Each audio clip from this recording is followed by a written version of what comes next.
Assalamualaikum warahmatullahi wabarakatuh. Jumpa kembali bersama saya Joko di Wes Purwogo Channel. Yuk simak ceritanya. Sehabis Isya, ayah belum juga pulang dari kantornya. Kami pun kembali makan bersama di ruangan tengah. Namun ada yang aneh dengan Ardi. Ia tidak makan sebanyak sebelumnya. "Kenapa lu?" tanyaku. "Badanku gak enak," ucapnya. "Nggak enak gimana? Kayak mual sama pusing gitu. Tadi siang nggak kenapa-napa kan lu, Gas?" "Nggak tahu nih." "Bu, ada obat mual nggak?" "Wah, ibu nggak ada. Emangnya kenapa?" balas ibu. "Ini si Adi mual sama pusing. Ibu bikinin jahe dulu ya, biar perutnya enakan." "Nah, boleh tuh." Tak lama kemudian, ibu membawakan 3 wedang jahe. Kami pun meminumnya. "Oke, agak mendingan sekarang.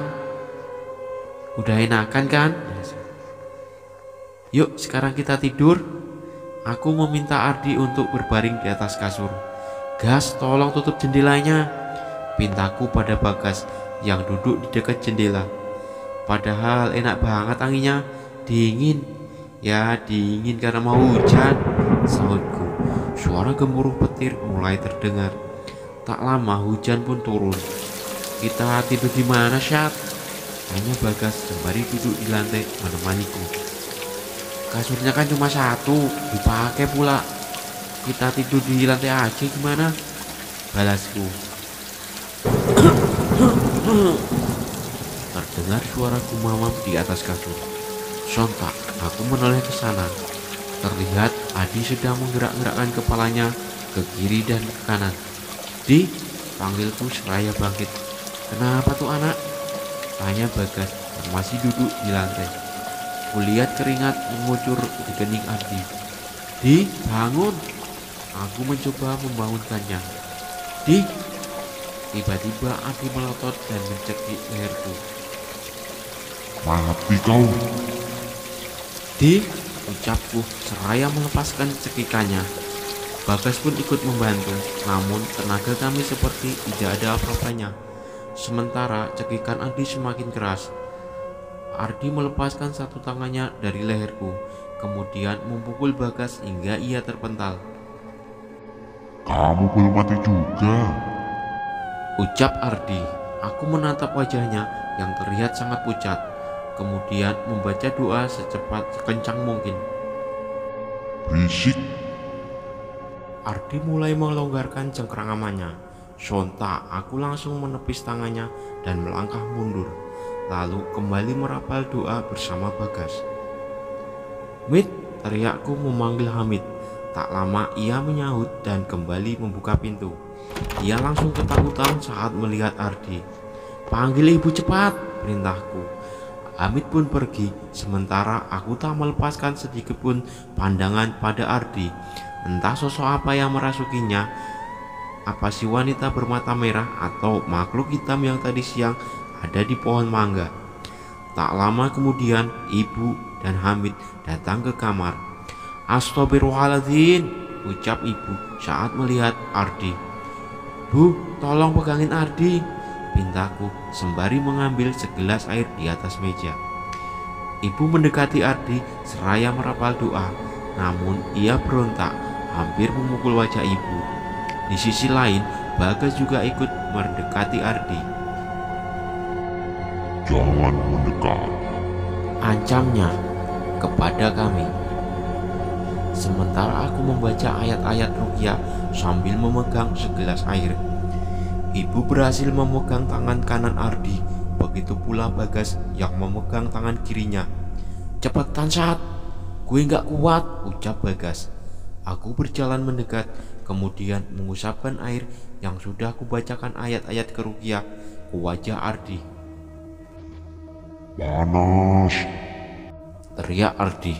Keluar, ancamku, lalu kembali mengusapkan air ke wajahnya. Panas.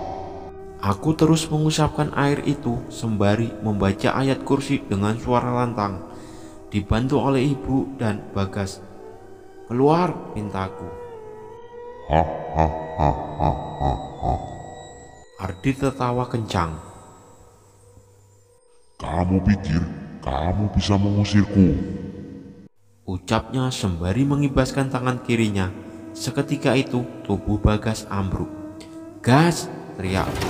Namun ia sudah tak sadarkan diri. Dia datang, teriak Ardi. Tak lama ayah datang ke kamar. Astagfirullahaladzim. Ardi tertawa sambil menatap ayah. Mau kau pilih yang mana? Ucapnya sambil menatap ayah. Ia menatapku. Anak ini atau anak yang kecil ini? Ayah merebus segelas air dari genggamanku. Kemudian ia duduk dan berhadapan langsung dengan Ardi. Berkali-kali ayah mengusapkan air ke kepala Ardi hingga membuatnya kesakitan. Akan saya ambil salah satu dari kalian, ancamnya, lalu kembali menjerit. Tak lama ada asap putih keluar dari ujung kepala Ardi. Seketika itu ia tak sadarkan diri. Ayah masih merapal doa lalu mengusapkan ke tangan dan kaki Ardi. Usapin ke Bagas juga, perintahnya padaku. Setelah diusapkan air, Bagas kembali tersadar. Syat, ucap Bagas. Lu ngapain di sini? Balasku. Nggak tahu, tiba-tiba semuanya jadi gelap. Sementara itu Ardi masih belum sadar. Bu, ambilin anduk kecil, perintah ayah. Aku ada kayaknya, sahutku seraya mengambil handuk kecil di lemari lalu menyerahkan kepada ayah. Ardi, kok belum bangun ya? Tanyaku. Ayah juga nggak tahu, tapi demamnya tinggi banget, balas ayah seraya menuangkan sisa air ke handuk itu lalu mengompres kening Ardi. Kalau sampai sejam belum sadar harus dibawa ke klinik. Ayah kok pulang pas lagi hujan gede gini sih, ucapku. Dari habis maghrib tadi perasaan ayah gak enak, makanya ayah maksa pulang. Ternyata benar firasat ayah, jelasnya. Terus maksud omongan Ardi tadi apa ya? Tanyaku. Jangan peduliin omongan setan, mereka pandai berbohong dan mengancam. Tapi ini ada hubungannya sama Arsyad dan Hamid ya, sahut ibu. Ayah juga tahu. Kalau ayah tahu harus berbuat sesuatu sebelum terjadi apa-apa sama aku dan Hamid. Ayah undang panggil Ustadz untuk datang ke sini. Kapan? Besok. Ardi membuka mata. Alhamdulillah, ucap ayah. Bentar, ini Ardi kan? Tanyaku ragu. Iya, sahutnya pelan. Bu, ambilin minum. Pasti Ardi lemes banget, pinta ayah. Ibu pun turun mengambil minum. Tadi lu kenapa, Di? Tanyaku. Udah, jangan dibahas sekarang. Kasihan Ardi, jawab ayah. Ibu kembali ke kamar dengan membawa segelas air. Sebelum meminta Ardi meminumnya, ayah terlebih dahulu merapal doa. Ardi pun sudah bisa bangkit, duduk di kasur. Sekarang ceritain kenapa sih bisa begitu, pinta ayah. Gara-gara pohon mangga, sahutku. Ayah langsung menoleh padaku. Pohon mangga? Iya, tadi siang Ardi udah aku larang deketin pohon mangga, tapi masih ngeyel. Emangnya kenapa sampai dilarang begitu? Pohonnya angker ya, buahnya juga beracun. Tahu dari mana kalau buahnya beracun? Tanya ayah. Akhirnya aku menceritakan kejadian yang menimpa Risa saat masih kecil. Bisa jadi itu cuma kebetulan aja, ucap ayah saat selesai mendengarkan ceritaku.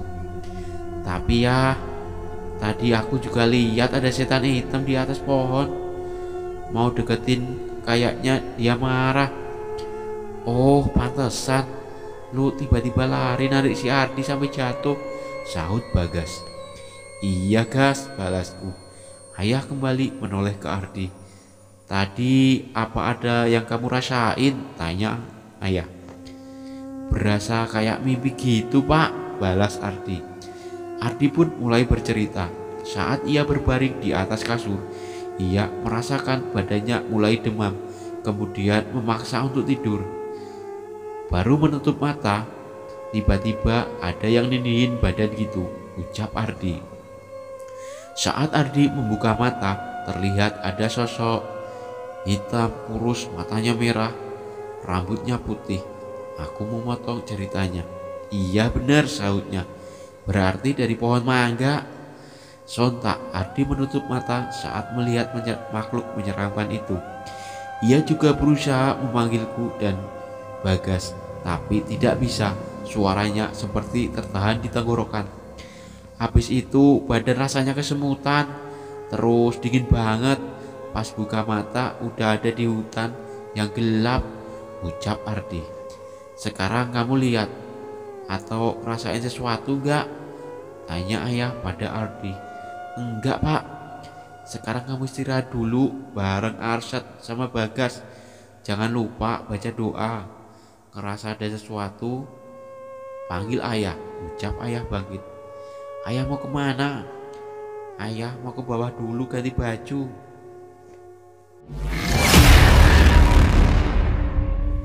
Tiba-tiba kaca jendela pecah. Serpihannya hampir mengenaiku.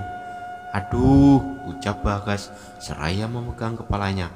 Sontak aku menoleh padanya. Di tangannya ada sebuah batu yang berlumuran darah. Darah, darah, kami ingin darah. Ardi berdiri di atas kasur sambil merotot ke arah Bagas. Kami ingin darah. Melotot sambil menunjuk Bagas. Syat, bawa Bagas ke bawah, perintah ayah. Ibu juga bawa Hamid ke bawah, imbuhnya. Ayah gimana? Tanyaku. Ayah nanti nyusul sama Ardi. Aku dan Bagas pun berdiri, kemudian berlari keluar kamar, bergegas, terus meringis kesakitan sembari memegang bagian kepala belakang. Ke kamar ibu aja Syat, ucap ibu yang berlari di depan. Di dalam kamar ibu bergegas memeriksa luka Bagas. Lukanya gimana bu? Tanyaku. Kayaknya gak terlalu dalam, sahutnya. Aduh, ucap Bagas saat ibu membersihkan lukanya dengan cairan alkohol. Tahan ya gas, ucapku. Maaf banget malah jadi begini. Lu gak usah minta maaf Syat. Syat, ambil handuk kecil di lemari sama gunting di laci, perintah ibu. Aku bergegas lari ke arah lemari, mengambil handuk, kemudian berjalan ke arah nakas. Kubuka laci satu persatu. Guntingnya gak ada bu, ucapku. Di laci paling atas Syat. Masa gak ada, sahut ibu. Gak ada bu. Oh, kayaknya ada di dapur meja. Dapur? Iya. Duh, jujur dalam situasi seperti ini aku tak ingin pergi keluar, apalagi ke dapur. Buruan Syat, ucap ibu. Kubuka pintu kamar, lalu kembali mengambil ancang-ancang untuk berlari ke dapur. 1, 2, 3. Aku pun berlari sekencang mungkin. Saat berbelok ke dapur, aku melihat ada sosok wanita berambut panjang menggunakan gaun berwarna putih. Ia duduk di atas meja. Sontak aku menghentikan langkah dan berjalan mundur. Ia memiringkan kepalanya, kemudian melotot ke arahku. Perlahan senyumannya berubah.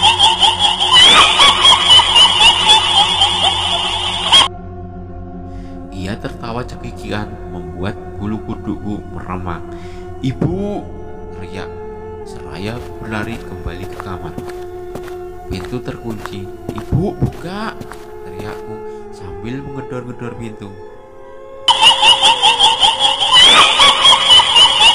Ia tertawa cekikikan membuat bulu kuduku meremang. "Ibu!" teriakku seraya berlari kembali ke kamar. Pintu terkunci. "Ibu, buka!" sembari menggedor pintu.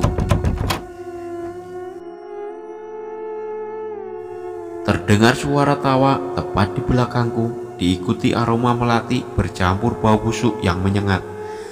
Aku melirik sedikit ke samping. Dari ekor mata terlihat wanita tadi sedang duduk di kursi ruang tamu sambil memainkan rambutnya. "Ibu!" aku berteriak sekencang mungkin. Pintu terbuka. Dengan cepat aku masuk ke dalam menutup pintu. "Kamu kenapa teriak-teriak?" tanya ibu.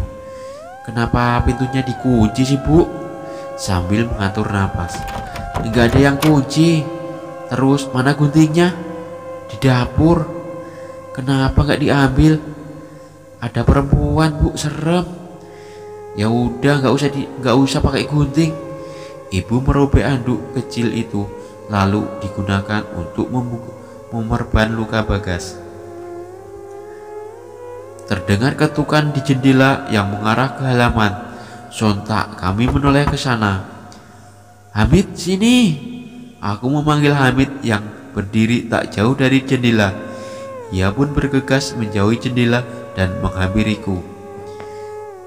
Ketukan itu terdengar lagi, membuat mata kami tertuju pada jendela. Ada angin kencang yang menyibak gordin hingga nyaris terangkat oleh langit-langit. Dari tempatku berdiri, ada melihat seorang berdiri di balik jendela. Beruntung di luar gelap, jadi aku tak bisa melihatnya dengan jelas. "Bu," ucapku seraya berdiri di depannya. "Baca doa," balas ibu yang masih menatap ke arah jendela. Gordin bergerak tak beraturan, lambat laun membentuk seperti tubuh manusia. "Ibu!"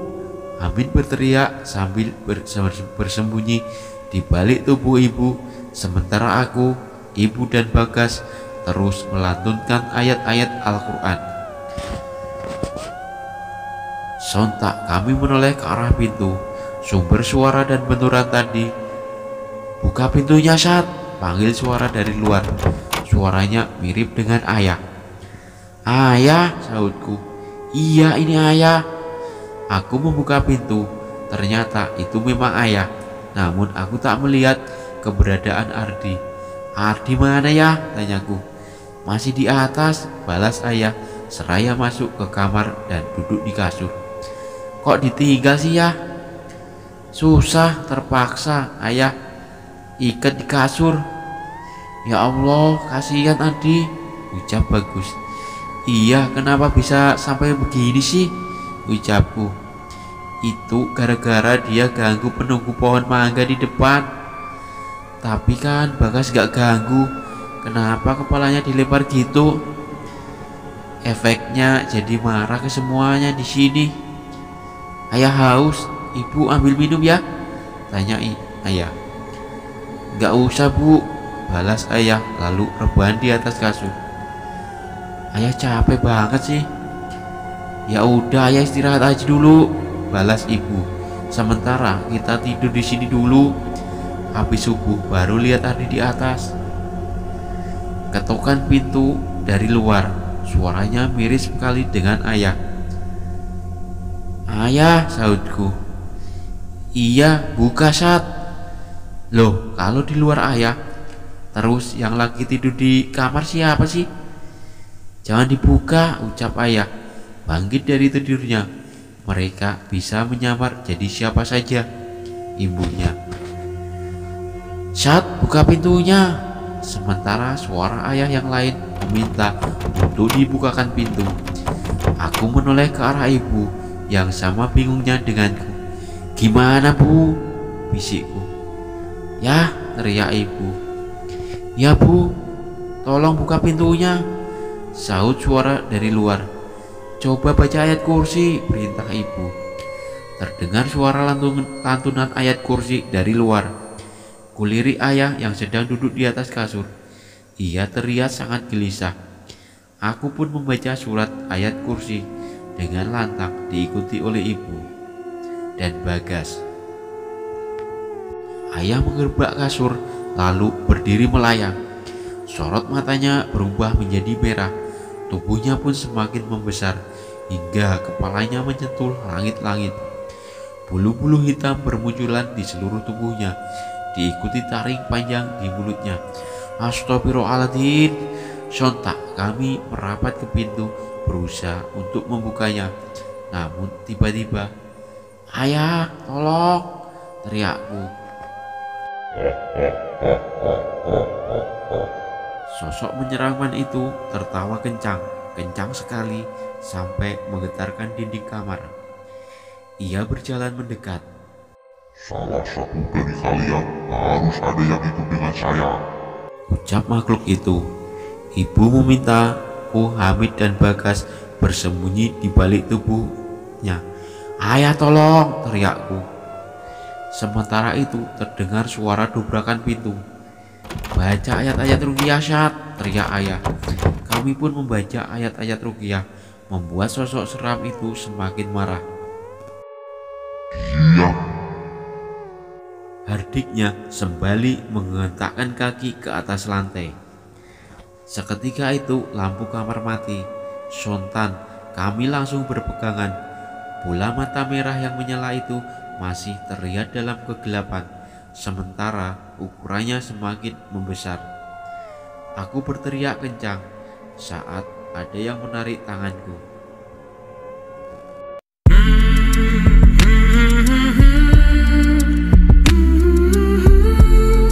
Oke, sampai di sini dulu cerita dari saya. Jangan lupa subscribe, like, share, komen agar saya dapat lebih semangat lagi dalam membuat cerita-cerita yang lain. Wassalamualaikum warahmatullahi wabarakatuh.